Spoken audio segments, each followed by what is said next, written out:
You don't have to look far to find terrible headlines involving kids today. And it's awful. It's just the past couple weeks, I just wrote down a couple here. 15-year-old was killed by a younger student in a North Carolina high school in a fight, just a fight. Turned into a big mob thing with the knife and everything else. In New York, an NYPD officer was attacked for telling a bunch of college kids essentially to put out a cigarette. Here in Houston, someone was shot. That's not uncommon here in Houston. I could talk about Chicago. Across the nation, kids are getting uglier, more violent.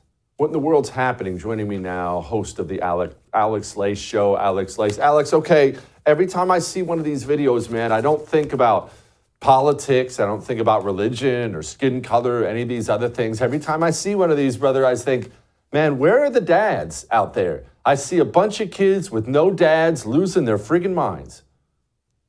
Yeah, Jesse, you're 100% right. It all starts in the home. Let's be honest. And we try to change all these different, political positions. We try to throw money at these neighborhoods where you're seeing all this crime and stuff, but it all comes from not having a father in the home. Our nuclear families have broken down. And I'll tell you this, when you have a society that is godless, plus fatherless, plus lawless, it equals hopeless. And that's what we're seeing right now in these cities all across America, man. You have no God in the society, in the schools. You have no father in the home, and you have no law on the street. What do you think is going to happen? This is what is to be expected. And you see it does go. And if you want to look at the FBI numbers and you look at it by race, violent crimes that are committed, it goes black, Hispanic, white, and then Asian at the bottom. And that correlates with the fatherless households. Number one is black, then Hispanic, then white, and then Asian. So as you have you have the chart right there. And that's interracial crimes as well. It all correlates. This isn't like a big puzzle here or a mystery to find out why we're at this point. It's because we don't have dads in the home and our nuclear families secured. Okay, Alec, break that down for me as you do. Why does that turn a child violent? Or I shouldn't say turn a child violent. Why is it more likely that a child turns violent, does crazy things when dad is not there? Why does a 15-year-old boy with the father, why does he conduct himself normally in a normal society and the other one just kind of sprays out there and God only knows where he's going to land? From interviewing so many different like NYPD sergeants and different wardens of prisons, when a kid has no father in the home, one of the major aspects that the father brings is that discipline portion of it. Even I have 4 kids, 3 boys and a girl. I'm far more different with my discipline with my boys than I am with my daughter. The boys need that discipline structure to come from a male, even if it's not the biological father, a stepfather, a father figure in their life to give them that sort of discipline. When they don't have it, their first form of discipline is out in the street when they run into a cop, maybe when they run into their teacher. That's a male teacher. They rebel against that. They don't know how to handle discipline. They don't have the tools equipped to handle that kind of discipline. And then they act out. They lash out against it. And that's why having a father in the home, just for that discipline portion. I know for myself, Jesse, growing up, if I got myself into trouble out on the street, I would rather the cops get me than my father catch me. Because I didn't want to have to face that threat. When your mother can say to you, wait till your father gets home, and that means something, that changes a young boy's life. And when you don't have it, you're lost. You're out there with no guidance, no nothing. And the first form of discipline you run into, you don't know how to handle it.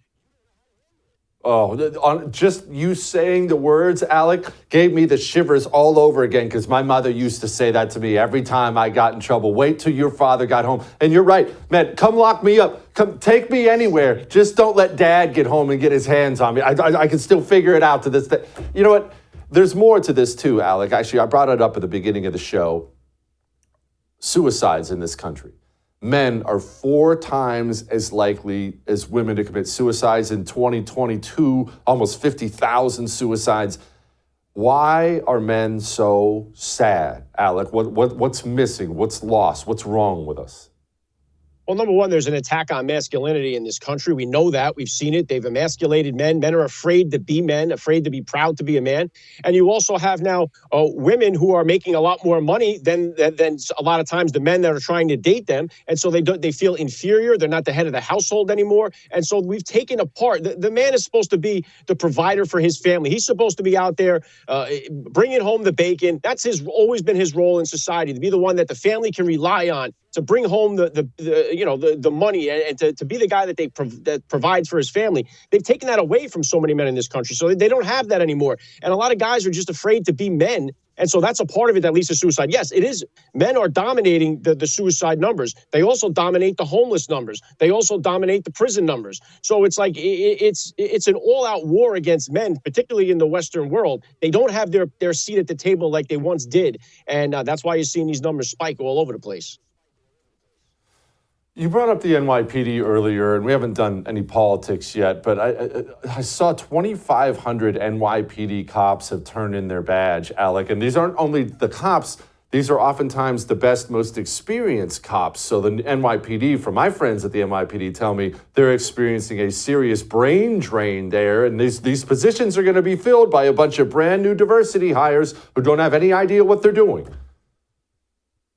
Yeah, really the question is, why haven't more cops turned in their badges? That's really the thing. It doesn't surprise me to see this. Why in the world would you want to be a cop, especially in a Democrat city right now, somewhere like New York City, where the criminals that you lock up, you see them back out on the street in another week, and you're like, well, why did I even bother locking this guy up? And if you do it again, you're the one that's in trouble. And then we saw what happened with Daniel Penny, the hero in the subway there that ended up subduing that maniac that was threatening to kill people on the subway. What happens? Daniel Penny is arrested and he's booked. And so the officers are kind of, and then, they don't have the back from the mayor, obviously, from the DA, Alvin Bragg. So what are they doing? We're out here trying to protect and serve the community. And half the time we're doing our job, the community's against us because the mayor has turned everybody against the police, defund the police. Everyone's anti-police. And so I'm not surprised that many officers, and I would expect a lot more to turn in their badges in the near future. Alec, I don't think people understand what happens to a big city's police department when they lose this kind of veterans, the veterans like this too. Because the positions get filled with people who are less qualified, the police department ends up turning into the big turd everyone thinks it is over time, doesn't it? Yeah, there's no other way for it to go. And that's why you're seeing now, too, who knows now that the scary part is, who are the people that you say that they're hiring? They're hiring people not because they're the best person for the job. They're hiring them because of their skin color or because of how they what pronouns they use. That's what they're more concerned about than the guy that's going to be there, the best man to do the job, the best woman to do the job. They're not interested in that stuff anymore. Now it's all about the diversity hire, equity and inclusion and all this stuff that isn't going to give you any results on the street, especially when you have unleashed an entire youth population that grows up with no family structure, no God in their life. And now they're out there running rampant on the streets. And now you have police officers who don't care and feel like they're justified in what they're doing. It's a mess. And I don't know how you clean this up unless you get fathers back into the home, God back into our society, and law back on the street. Without those three things, we're lost.